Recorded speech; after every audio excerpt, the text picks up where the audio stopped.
These days, one thing we too often take for granted in video games is physics.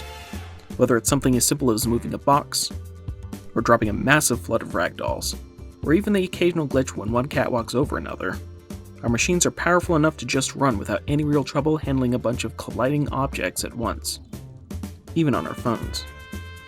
Many of our next-gen games are handling serious cloth and fluid simulation in real time, especially in the latest VR environments. But just 20 years ago, these were just fantasies we got to see peeking over from the world of CGI. We were dazzled by the simplest of physics puzzles, and we got to learn new ways to interact with the virtual world on its own terms, all in a rapid amount of time.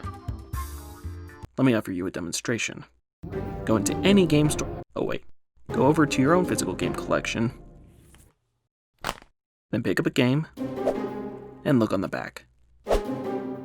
You'll see a bunch of logos, and many of them are for companies that had nothing to do with making the game.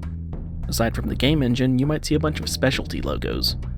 These are called middleware, and for most games they're an essential part of the development process. For physics, you might run into NVIDIA's PhysX or Havok most of the time. But how did these companies dominate the industry in the first place? What did it take for them to plant the roots of this breakthrough? Let's take a look at the origin of physics middleware today on Pop History.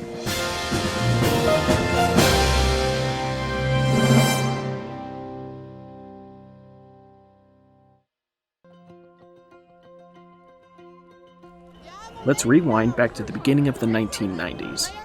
The Berlin Wall was dismantled, marking the end of the Cold War. The people of Germany reunited to symbolically revive the country's identity. After decades of social and economic tensions across the Iron Curtain, Europe became a cooperative region for the first time in modern history. With the new European Union, incentives were made to jumpstart the continental economy, in part to boost major STEM fields. Venture capital flooded countries that had been floundering just a few years before. Ireland in particular became a major tax haven for tech companies, which helped stimulate their economy so much that the entire following decade became known as the Celtic Tiger. This, on top of Northern Ireland soon to see an end to the Troubles, means that all these governments were now free to expand their grant programs, and that sums up to a lot of funding opportunities for small and medium startups. The 90s were also a major era of development for video games internationally. The benchmark by the late 90s was Quake, which set a high standard for 3D rendering into the early days of PC graphics cards. But its physics were still quite primitive, even though they're now taking advantage of 3D space. Their involvement mainly concerned collisions with level geometry, characters, and particle effects. Skeletal animation was just becoming a viable method for real-time movement and simple physics set pieces, but even as, for example, Valve's Gold Source engine evolved past Half-Life, it wasn't a very flexible system. Movements and gestures were pre-animated and maybe blended together. On the other hand, dedicated physics modeling was around as early as the 1940s, well before they could be rendered on computer screens. But even once they could, these were developed and sold almost purely through the academic community, chasing an audience within research and business fields. Game physics as well haven't been especially hard to implement for 2D games, even during the early days of Tennis for Two. Basic movement and collisions have been tutorial fodder for generations of developers on virtually every known platform.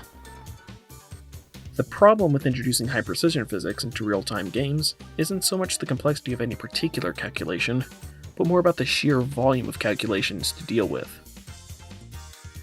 High-end workstations could just about manage pre-calculating physics for film, but the industry had to take a lot of shortcuts to get an edge before consumer hardware caught up. Ultimately, it was in this environment of economic progress and rapid innovation that a few independently started ventures came in, all from the great continent of Europe.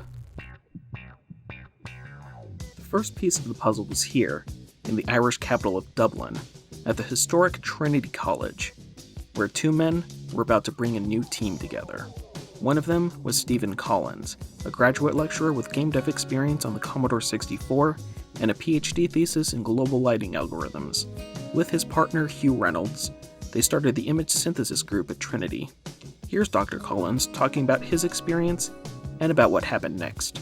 Well, I suppose to start out, I did my undergrad in computer science in Trinity, and I went on to do my PhD, sort of sponsored by the head of the department at the time, Professor Byrne. I suppose about 2 years into the PhD, created the graphics research group with Lee Reynolds. He did an undergraduate thesis project in 1991, might have been 92, and I was nominally his supervisor or sort of collaborator, let's say. I was only 1 year older than him, so being supervisor would be overstating the case. And Hugh specifically was doing his PhD in physics simulation. I was doing it more in rendering. So we got together and we started a couple of research projects, and one of them was the project that ultimately turned into the company. And we sort of gravitated towards each other because we had a common interest in graphics. And so we set up the graphics group and then brought people together, and that sort of created the momentum. The project kicked off ultimately in late 96. We got some funding from the Irish government to go after it. Ultimately, after about a year and a half of developing that inside the university environment, we decided, it was exciting enough to spin out. Once their company, Telekinesis Research, was founded, they needed to choose a name for their product. Initially, they promoted it with the name Omni-Aid, but soon, one of the team suggested naming it after an X-Men character, Havok. But as it turns out, they were not the only ones coming up to meet the challenge. Across the Irish Sea, at a new Centre for Innovation in Oxford, was an upstart named Math Engine with a different approach. Their founder, Alan Milosevic, used his connections with Oxford University and the potential for physics technology mainly for research and education. Special relationships between the US and UK meant that venture capital was free-flowing in the UK prior to elsewhere. Because of those extra opportunities, Math Engine collected a substantial amount of private investment and got ahead on promoting their tech, well ahead of being sufficiently ready. And on the continent, in a small apartment in the center of Munich, Germany, a trio of computer architecture students in TUM's class of 1996 set their sights on a new challenge. They were big names in Germany's Amiga community, and they had just finished their diploma thesis on a software renderer, when they chose to start a company to sell a new real-time physics simulator developed by them. Thanks to an opportunity from the newly reinvigorated German government, their idea was funded at Germany's inaugural Multimedia Founders Competition in 1997, and they spent the next 3 years getting ready to launch it under CTO Oliver Strunk's screen name, IPEON Virtual Physics. By 1998, the pieces for all three companies were in place for the work to come, but there was a release that year that would haunt the prospect of game physics for many years to come. Trespasser. The licensed Jurassic Park game encompassed a lot of firsts for game technology. Ragdoll physics, inverse kinematics, level of detail, virtually all of it written from scratch.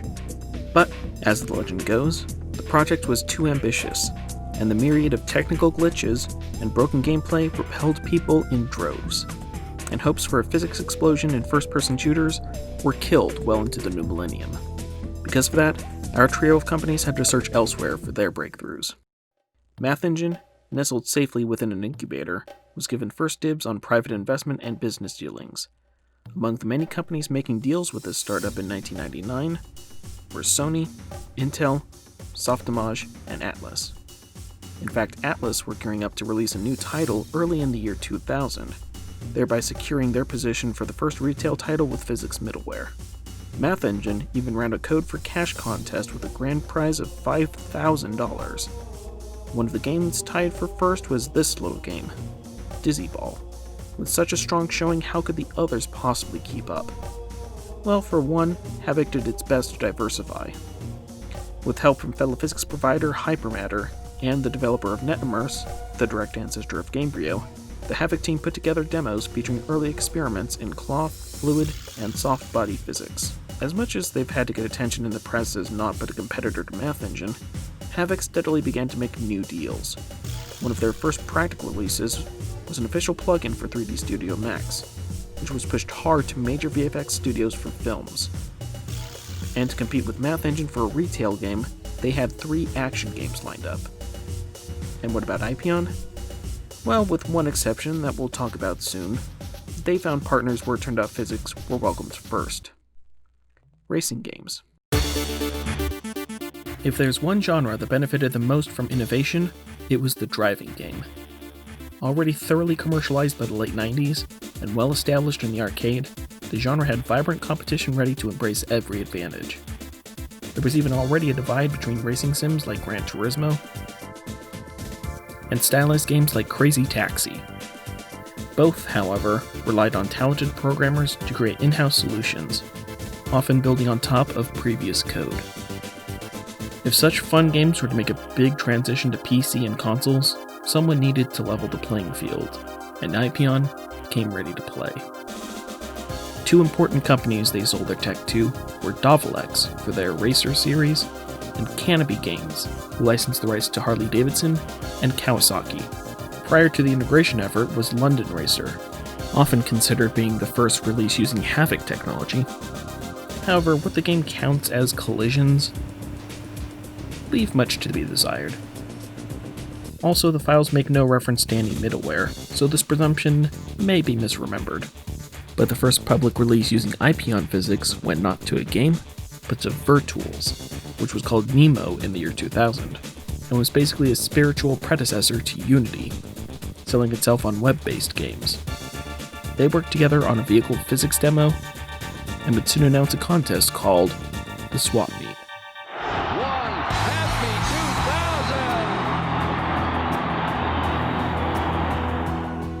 These companies came into the year 2000 with barely a tinge of worry. While everyone else was breathing a sigh of relief over the anticlimax of Y2K, these three companies, among many others, continued sprinting toward the finish line, making as many deals as possible with game companies that showed promise and paid up for the privilege to try. But by the end of the year, they will face the biggest challenge of their existence. Despite being part of a new economy of progress that rose from the ashes of tension and conflict, there was a dark side to growth yet to reveal itself. Deals will fall through, and the promises made by the new cooperative economy will make way for a bubble of capital that will soon be ready to pop. If physics middleware is to survive, one of them needs to be sacrificed. Thank you so much for watching this first episode of Pop History. It's been a long time in the making, and this first season is full of stories from across pop culture, not just gaming. The story of physics middleware will continue with 2 more parts, and you might get some new context you haven't realized before from certain games. If you like what you learned here, though, please subscribe to catch future episodes, as well as bonus explanations and random projects from me. Be safe out there.